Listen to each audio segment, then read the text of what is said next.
லூக்கா நற்செய்தி அதிகாரம் 18. அவர்கள் மனம் தளராமல் எப்பொழுதும் இறைவனிடம் மன்றாட வேண்டும் என்பதற்கு இயேசு ஒரு உவமை சொன்னார். ஒரு நகரில் நடுவர் ஒருவர் இருந்தார். அவர் கடவுளுக்கு அஞ்சி நடப்பதில்லை, மக்களையும் மதிப்பதில்லை. அந்நகரில் கைம்பெண் ஒருவரும் இருந்தார்.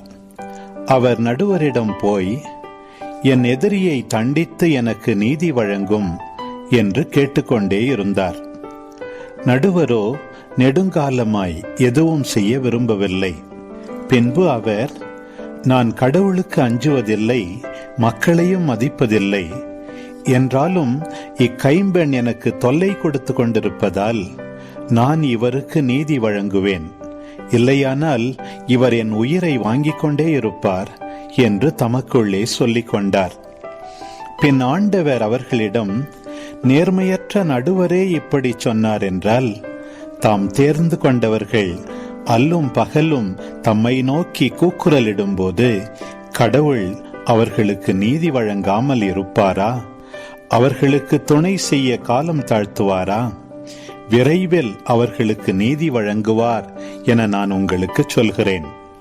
ஆயினும் மானிட மகன் வரும்போது மண்ணுலகில் நம்பிக்கையை காண்பாரோ என்றார். தாங்கள் நேர்மையானவர் என்று நம்பி மற்றவர்களை இகழ்ந்து ஒதுக்கும் சிலரை பார்த்து இயேசு இந்த உவமையை சொன்னார். இருவர் இறைவனிடம் வேண்ட கோவிலுக்கு சென்றனர். ஒருவர் பரிசேயர், மற்றவர் வரி தண்டுபவர். பரிசேயர் நின்று கொண்டு இவ்வாறு இறைவனிடம் வேண்டினார்: கடவுளே, நான் கொள்ளையர், நேர்மையற்றோர், விபச்சாரர் போன்ற மற்ற மக்களைப் போலவோ இந்த வரி தண்டுபவரை போலவோ இல்லாதது பற்றி உமக்கு நன்றி செலுத்துகிறேன். வாரத்தில் 2 முறை நோன்பிருக்கிறேன். என் வருவாயிலெல்லாம் 10 பங்கை கொடுக்கிறேன்.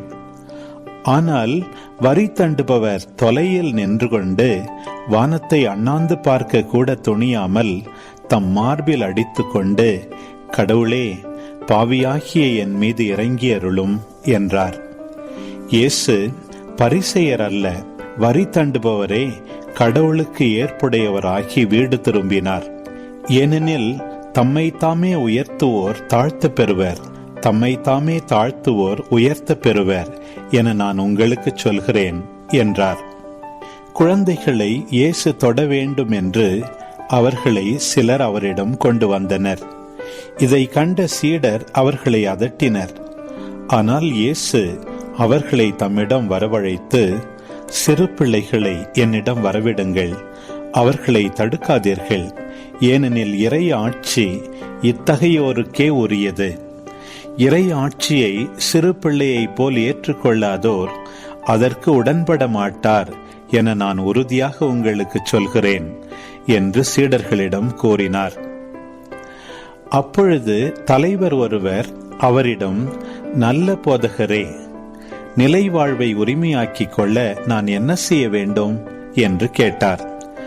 அதற்கு இயேசு அவரிடம், நான் நல்லவன் என ஏன் சொல்கிறீர்?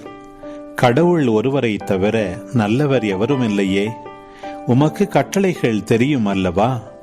விபச்சாரம் செய்யாதே, கொலை செய்யாதே, களவு செய்யாதே, பொய்ச்சான்று சொல்லாதே, உன் தாய் தந்தையை மதித்து நட என்றார்.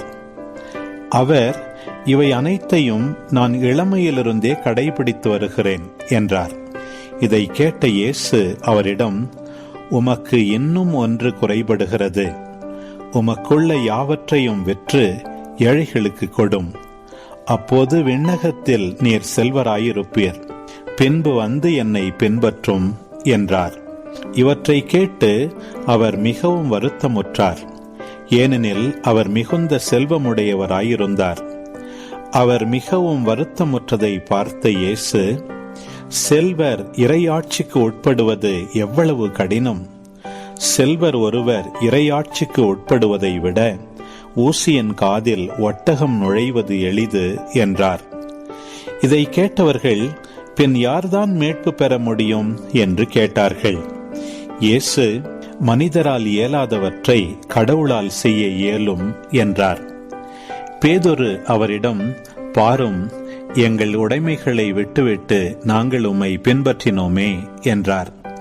அதற்கு அவர் அவர்களிடம், உறுதியாக உங்களுக்கு சொல்கிறேன், இறையாட்சியின் பொருட்டு வீட்டையோ மனைவியையோ சகோதரர் சகோதரிகளையோ பெற்றோரையோ பிள்ளைகளையோ விட்டுவிட்டவர் எவரும் இம்மையில் பன்மடங்கும் மறுமையில் நிலை வாழ்வும் பெறாமல் போகார் என்றார்.